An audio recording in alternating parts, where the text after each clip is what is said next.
Record कहा था कि नहीं नहीं, होम मिनिस्टर मुझे फोन करेगा कि आप आइए। मैं गया और उसमें उनके सामने हम बात किए, बोले। तो एक गवर्नमेंट में है वो, तो उनसे हम, जैसा आप गिरिराज सिंह से हम जाकर मिले, मालेगांव के पावर लूम्स के बारे में उनके इश्यूज थे। अब जैसा हम उनके साथ मिले, 1 घंटा बात की गिरिराज सिंह हमसे, पूरे डेलीगेशन से। मुफ्ती साहब, इस्माइल साहब हमारे एमएलए है, हमारे दोस्त लोग चला दिए। देखिए ओवैसी खड़ा हुआ है गिरिराज। अरे भाई मंत्री है ना, मैं नहीं जाऊं उनके पास। टेक्सटाइल नहीं, नैरो थिंकिंग उनकी हो सकती है, मगर मैं पॉलिटिकली अपोज कर रहा हूं आपको, मगर आप सरकार में है, मुझे काम करवाना है पावर लूम के बारे में। अब जैसा आज की तारीख में मालेगांव में गवर्नमेंट ऑफ महाराष्ट्र ने रूल निकाल दिया कि सबको जितना पावर कनेक्शन ऑनलाइन करो। अब वहां पर हम अपोज कर रहे हैं, सरकार से रिप्रेजेंटेशन दिए, क्योंकि जमीन बहन के नाम पे होगी और भाई पावर लूम चला रहा होगा, तो कैसे होगा? तो ये तो करना पड़ेगा। हर चीज में अगर कोई क्रिटिसाइज करेगा तो ये कह सकते हैं कि आपका रिलेशनशिप ट्रांजैक्शनल है। नहीं, ट्रांजैक्शनल नहीं है, इसको ट्रांजैक्शनल बोलना भी गलत होगा। भाई वो पावर में है। अगर मैं खड़े होकर पूछूंगा कि भारत में अनएम्प्लॉयमेंट क्यों है, जवाब दो, आप सरकार में है। अगर मैं किरण रिजिजू से पूछूंगा कि वक्फ का एक्ट आपने क्यों बनाया, ये तो खराब है, आप पैसा खर्चा नहीं कर रहे हैं अपने बजट का, तो मेरी ड्यूटी है ना as a member of parliament. तो सर आपका कांग्रेस के साथ तेलंगाना में अलायंस होता है, बाहर आप उनके खिलाफ कहाँ अलायंस है कांग्रेस साथ? ऐसा मेरे को अभी मैं सुना ना, बिल्कुल नहीं, कोई फैसला नहीं हुआ जुबिली इलेक्शन के बारे में। अभी कोई फैसला नहीं हुआ। हाँ, रेवंत रेड्डी से अच्छे ताल्लुकात है। मैं ऑन रिकॉर्ड ये कहा हूं और फिर कह रहा हूं कि मेरी कॉन्स्टिट्यूंसी में एक हिस्से में मेट्रो लाइन नहीं आई थी, तो चुनाव में तो हम टीआरएस की सपोर्ट कर रहे थे 28 के असेंबली इलेक्शन में। तो मुझे बोले आपसे मिलना है, मैं गया मिलने उनसे, टूथ एंड नेल अपोज करे। मगर मुख्यमंत्री जाके मिला, बोले ऐसा इशू क्या है असद भाई, बोलिए आप कॉन्स्टिट्यूंसी में। बोला भाई ये हमारे पास मेट्रो का नहीं है अभी तक। कितना होगा? बोला 2000 करोड़ होगा। मेरा रोड वाइडनिंग के काम रुके हुए है। अकबरुद्दीन ओवैसी के कॉन्स्टिट्यूंसी में सूरज का काम बाकी था। मैं तो थोड़ा अच्छा भी लगा, थोड़ा शॉक भी हुआ कि 3-4 दिन के बाद मुझे वो जियो इशू कर दिया कि मेट्रो लाइन का मैं आके इनॉग्रेट करूंगा, और अभी डेमोलिशन हो रहा है, काम हो रहा है।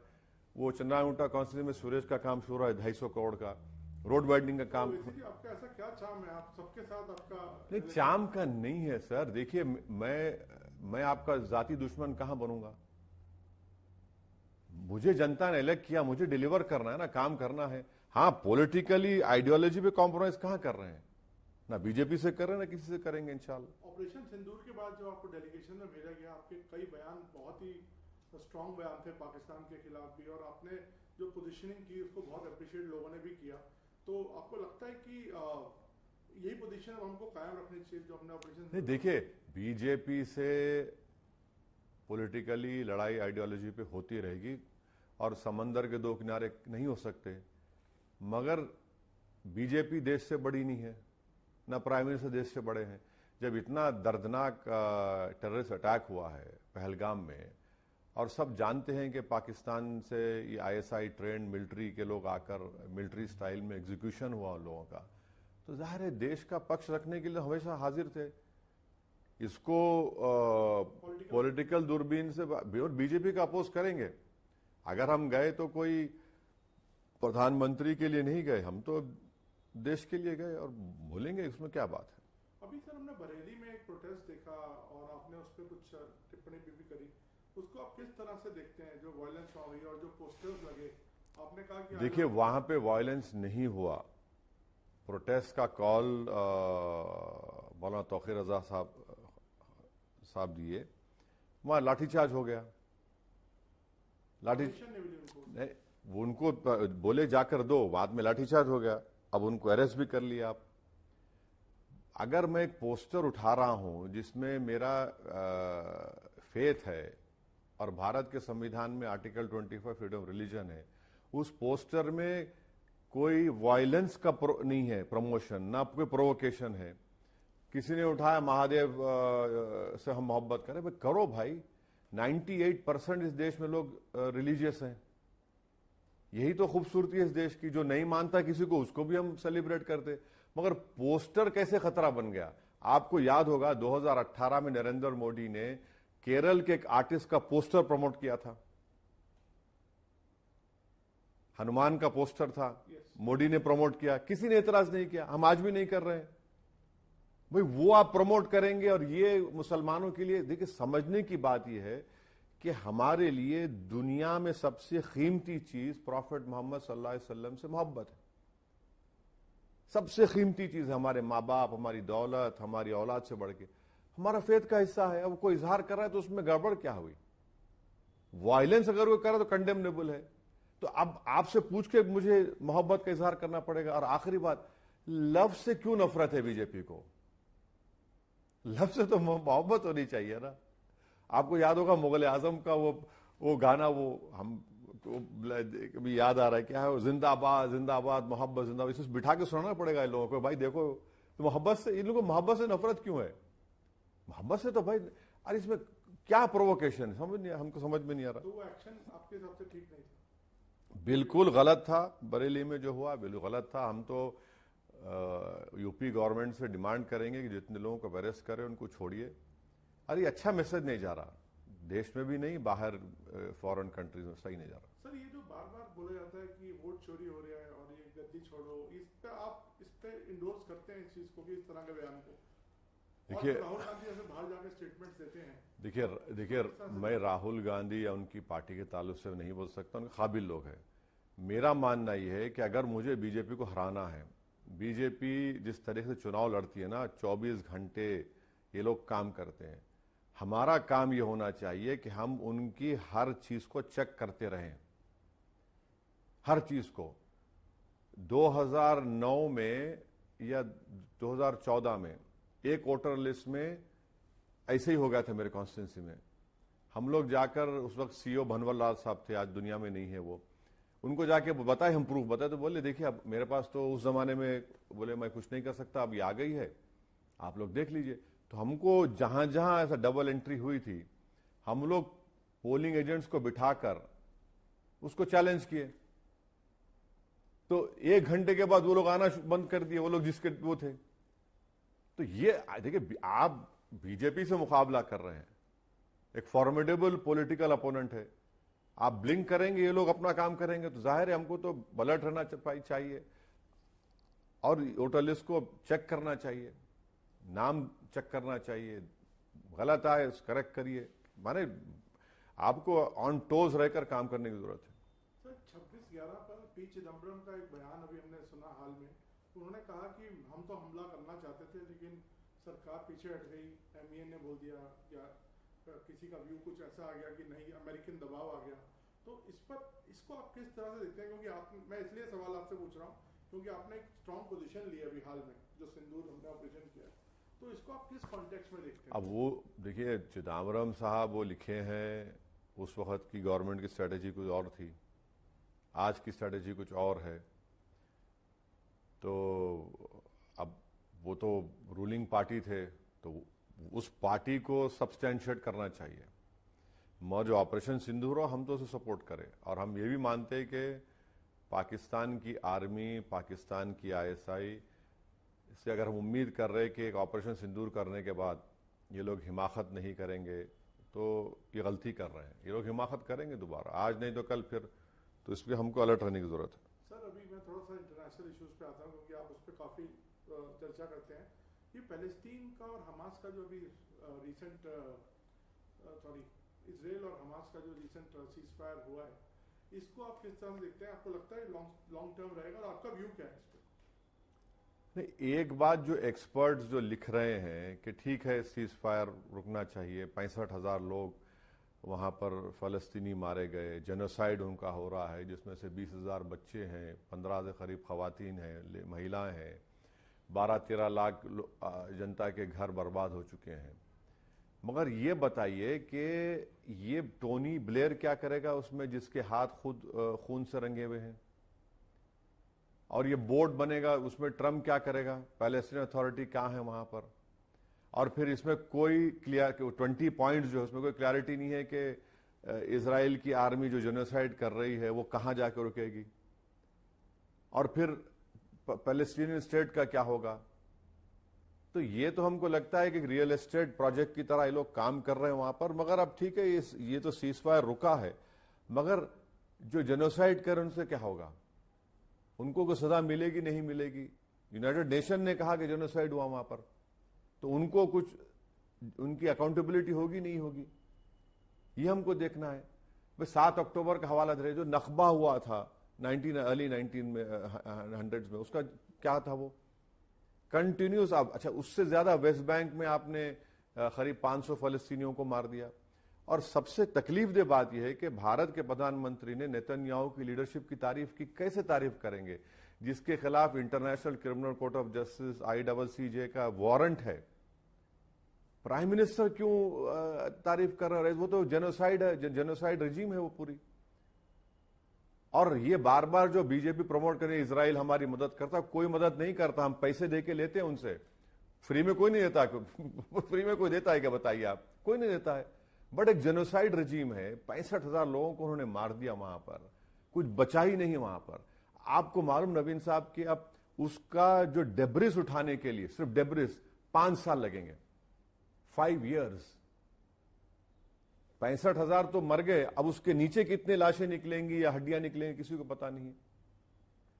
तो basically you are opposing this, you are not clear. नहीं, सवाल अपोज का नहीं है, सवाल यह है कि कोई क्लैरिटी नहीं है।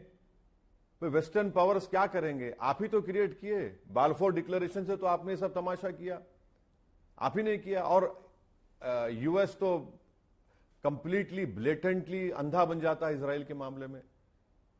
अभी इंडिया ने अफगानिस्तान के साथ संबंध अपने थोड़े बेहतर किए। कल यहाँ पे इनके फॉरेन मिनिस्टर थे, आज वो देवबंद में है। हमारी कुछ पार्शियल रेस्टोरेशन ऑफ एम्बेसी हुआ है, तो इसको किस तरह से आप देखते हैं? नहीं, मैं तो वेलकम करूंगा इसको। मैं तो 2016 में पार्लियामेंट में खड़े होकर कहा था कि तालिबान आएगा, आप बात करिए। जब कई मीडिया के लोग, पॉलिटिकल बीजेपी के लोग गाली दिए मुझे, ये देखो तालिबान की बात कर रहा है। मेरी स्पीच है, मैं आपको बताऊंगा इंटरव्यू कर 16। मैंने कहा बात करिए उनसे, क्योंकि हम देखिए हमारे लिए बहुत, ये छाबा रिपोर्ट बना हमारे लिए बहुत जरूरी है, जो ईरान में हम बना रहे, उससे हम अफगानिस्तान में जाएंगे। हम कैसे इन्फ्लुएंस छोड़ देंगे उस इलाके का चीन और पाकिस्तान के लिए? लेकिन कुछ खामियां उनकी भी है ना, जिससे वुमेन राइट्स और सबको लेकर। अरे सर, खामियां सब में है ना। कहां खामियां? आप खामियों को देखेंगे या आप उस स्पेस को छोड़ देंगे? आप कौन होते भाई? आपके घर में क्या हो रहा आप देख लेना, आपके घर में जो होगा वो आप देखेंगे। मैं, मुझे क्या करना है उससे? मुझे ये देखना है कि मैं उस जगह ना खो दूं। वो यहां पर उनका फॉरेन मिनिस्टर है और पाकिस्तान की एयरफोर्स ने बमबारी कर दी वहां पर। आप देख रहे कैसा हो रहा है। चीन अफगानिस्तान, पाकिस्तान और बांग्लादेश को बुलाकर मीटिंग किया। ये सही है कि हमारे लिए पूरा डिप्लोमेटिक रिलेशनशिप हमारे एस्टैब्लिश होनी चाहिए। देश की सिक्योरिटी और जियो पॉलिटिक्स के लिए हमारा वहां पर है ना, बहुत जरूरी है। वेलकम मूव है। बिल्कुल, मैं तो कहूंगा फुल फ्लेज डिप्लोमेटिक रिलेशन होनी चाहिए। और जब तालिबान आया तो तालिबान ने इंडिया से कहा कि आप जो मेडिकल फील्ड में एड दे रहे हैं उसको जारी रखिए, बंद मत करिए प्लीज। बंद नहीं किया हमने। और अफगानिस्तान में हमारा बहुत बड़ा इन्वेस्टमेंट है। जो पहली की रेजिम थी, हम तो 5-6 हजार लोगों को ट्रेन किए, यहां पर पढ़ाई लिखा है, वो अलग बात है। नहीं, पार्लियामेंट सब बहुत किया है। तो हमारा वहां और जो गुडविल इंडियंस की है वहां पर, सिख लोग वहां पर, पूरा जो फॉरेन एक्सचेंज उनके हाथ में है। तो ये सब चीजें हमारे हमको देखना पड़ेगा ना। तो ये हम कैसे छोड़ेंगे अफगानिस्तान को? एक और मुद्दा सर, टैरिफ का जो चल रहा है, आपको लगता है कि जो हमारी पोजीशनिंग है वो अच्छी है? हम लोग कहाँ अच्छी है, कहाँ अच्छी है? ये तो सरकार की नाकामी है, बिल्कुल नाकाम है। आप देखिए, हमारा 35,000 करोड़ का मोटर पार्ट्स का एक्सपोर्ट होता है, आधा वो ठप हो गया। सूरत में आप मालूम करवा लीजिए, लेबर इंटेंसिव प्रोग्राम है, उसमें लेबर की नौकरी जा रही है। तमिलनाडु में रेडीमेड गारमेंट्स का बहुत बड़ा सेंटर है, उनको नुकसान पहुंच रहा है। तो हमको तो तकलीफ हो रही है उससे। बट सरकार का कहना है कि हम झुकेंगे नहीं, अपने इंटरेस्ट को नहीं, ठीक है, मगर इससे तो ये इनके टैरिफ से हमारी इंडस्ट्रीज को तो नुकसान पहुंच रहा है, इससे कोई डिनाई नहीं कर सकता। और गवर्नमेंट का काम यह है कि उनको रिलीफ दे, उनको कुछ करे, बताएं आप कैसा करेंगे। चाहे कुछ जो भी टेक्निकल जो टर्म है कि वो अपना सामान भारत में बेच सकते हैं क्या, जो भी है, जो स्पेशल इकोनॉमिक जोन में है, जैसा भी है, तो सरकार को सोचना चाहिए। तो मैं आखिरी में आता हूं सर, आपकी स्पीचेस को पूरा देश देखता है, बड़े इफेक्ट बेस्ड स्पीचेस होती हैं पार्लियामेंट में जी। तो क्या अब आप किस सब्जेक्ट पर अब आगे काम कर रहे हैं, लोग जानना चाहते हैं। हर सब्जेक्ट पे बोलना हमने तो वक्त पे पोजीशनिंग की, वन नेशन वन इलेक्शन पे पोजीशनिंग की। नहीं, अब नवीन साहब जो इशू आएगा तो उस पर तो आप लोग तो उस पर बोलना ही पड़ेगा, तो उसमें कोई आप तो अगर नहीं मालूम तो जानकार लोगों से पूछ लीजिए, बोलते रहिए। तब जैसा कल 2 दिन पहले अमित शाह साहब ने स्टेटमेंट दे दिया वो पॉपुलेशन का, कैसा ऐसा बोल रहे हैं, कितना गलत बोल रहे हैं, झूठ पे झूठ बोले जा रहे हैं भाई। 1951 से कब से 50 जो भी पहले सेंसस से लेकर अब तक 2011 के सेंसस 4.4% का इजाफा हुआ मुस्लिम पॉपुलेशन में। आपको मैं अमित शाह की जबान में क्रोनोलॉजी समझिए, पहले क्या बोले, क्रोनोलॉजी समझिए। अमित शाह क्या बोले, ये दीमक है, दीमक है। उससे पहले मोदी जी क्या बोले, मैं ये कैंप खोलूंगा आबादी बढ़ाने के लिए, सीएम थे। फिर मोहन भागवत बोले कि पॉपुलेशन बहुत बढ़ रहा है एक समुदाय का। फिर बाद में योगी आदित्यनाथ बोले कि मूल निवासी पॉपुलेशन गिर रहा है। हाँ, अब क्या बोल रहे हैं, 3 बच्चे पैदा करो आप। मोहन भागवत खुद कह रहे हैं, पहले तो बोले मुसलमान आगे बढ़ रहा है। ये झूठ है। आसाम जब 51 में आसाम से 2 या 3 नॉर्थ ईस्टर्न स्टेट्स बने तो पॉपुलेशन बढ़ेगा ना। मिसाल के तौर पर अगर 100 लोग हैं उसमें 10% का इजाफा हुआ, और जो 10 लोग हैं उसमें अगर 10 लोग कैसा हो तो 100% दिखेगा आपको। इतनी वीक है मैथमेटिक्स में अमित शाह, तो मुझे नहीं मालूम। अच्छा, गवर्नमेंट का डेटा है, टीएफआर रेट मुसलमानों का सबसे ज्यादा गिरा है। डिस्ट्रिक्ट वाइज आप देख लीजिए, डिस्ट्रिक्ट वाइज गवर्नमेंट का है। अच्छा, आखिरी बात, अगर कोई इन्फिल्ट्रेट कर रहा है, भैया आप मंत्री है ना, आप क्यों नहीं रोक पा रहे उनको? ये तो आपके ऊपर सवाल उठेगा, आप क्या कर रहे हैं। और लास्टली कलकत्ता हाई कोर्ट ने जजमेंट दिया, आपने भिजा दिया उन लोगों को बांग्लादेश, जो बंगाली स्पीकिंग इंडियन मुस्लिम्स हैं, उनको वापस आना पड़ा। तो अगर आप हर बंगाली स्पीकिंग इंडियन मुस्लिम को बोलेंगे बांग्लादेशी, तो गलत है, बिल्कुल बहुत गलत है। बट एक बात बताइए, जो डेमोलिशन चल रही है कई स्टेट्स में, उसको आप किस तरह से देखते हैं? बिल्कुल गलत है। आप तो कह रहे हैं कि कागज नहीं है, कुछ पत्र अरे नहीं कागज पर नहीं, सुप्रीम कोर्ट का जो गाइडलाइंस है, गवाई साहब ने जो जजमेंट दिया था, आप उसको फॉलो ही नहीं कर रहे हैं। आप बुलडोजर लगा रहे, नहीं पत्थर फेंके, कुछ दंगा हुआ, पकड़े उन लोग, सबका घर तोड़ दिया। ये तो पनिशमेंट है। ये तो कोई कोर्ट का काम है, और आप उसको सजा दिलाइए ना। जो पत्थर फेंका या वायलेंस किया, आप पूरा घर ही तोड़ रहे हैं। 1 नहीं 2 नहीं 10-10 20-20 घर आप तोड़ रहे हैं। क्या असर पड़ रहा है उसका? अच्छा, बुलडोजर आप कहां पर इस्तेमाल करते? इनका एक मंत्री था टेनी, यूपी में गाड़ी चला दिया, उसका घर तोड़े आप? नहीं तोड़े। ऐसे कई एग्जाम्पल्स दिए जा सकते हैं। तो बुलडोजर से आप देश नहीं चला सकते थे, आप संविधान से चलाइए, रूल ऑफ लॉ से चलाइए। मैं आखिरी में सर आ गया, लास्ट सवाल। गवाई साहब को भी हाल में एक हमला करने की कोशिश की पाकिस्तान ने, उसको आप इस एक्ट पर आपका कुछ कहना? पूरी सुप्रीम कोर्ट की तौहीन हुई है। गवाई साहब का कोर्ट में हुआ है जिसने जूता फेंका, ये पूरे कोर्ट की तौहीन हुई है। मेरा सवाल ये है कि एक तो मैं रेस्पेक्टफुली डिसएग्री करता हूं गवाई साहब से, उन्होंने कहा मैं केस बुक नहीं करना है। सवाल गवाई साहब का नहीं है, सवाल जो दलित को पीटा जाता है, मारा जाता है, मुंह छोड़ा तो एतराज, घोड़े पे बैठ के बारात निकला तो मारो, चमड़े का कारोबार करता तो पीटो। सर, इस एनसीआरबी का डेटा देखिए आप, 2023 का डेटा अभी आया, हर रोज 12 दलित महिलाओं का रेप होता है। उत्तर प्रदेश में सबसे ज्यादा दलित पे ऑफेंसेस हुआ है, 15,000 के करीब। और दिल्ली पुलिस जो केंद्र सरकार के तहत क्यों केस नहीं बुक कर रहे आप? पार्लियामेंट में 2 लड़के कूद गए थे और वो धुआं छोड़े, हमने यूएपीए लगा दिया उन पे। अब ये साहब 70 ईयर ओल्ड है। रेडिकलाइजेशन का जो आर्गुमेंट है कि नौजवान रेडिकलाइज होते, अरे भाई 70 ईयर्स का आदमी रेडिकलाइज कैसे हो गया बताइए? क्या लिख रहा है, नारा लगा रहा है कि सनातन धर्म के खिलाफ भारत में इसको माना नहीं जाएगा। अरे तू होता कौन है भाई? बाबरी मस्जिद का डेमोलिशन हुआ 92 में, एक आदमी का कन्विक्शन नहीं हुआ, मुझे तकलीफ हुई। इतना बड़ा मॉब, एक का कन्विक्शन नहीं हुआ। हमने कहा कि जजमेंट गलत है।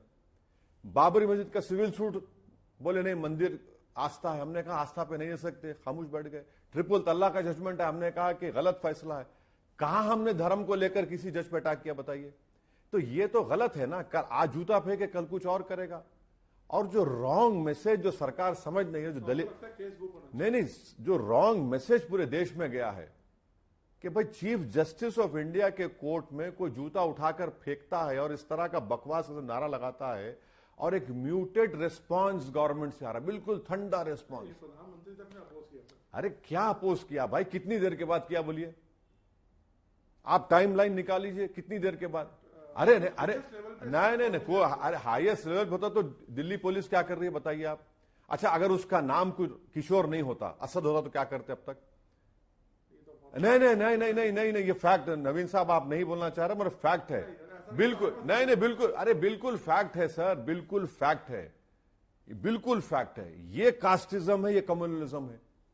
इसमें क्या है बताइए?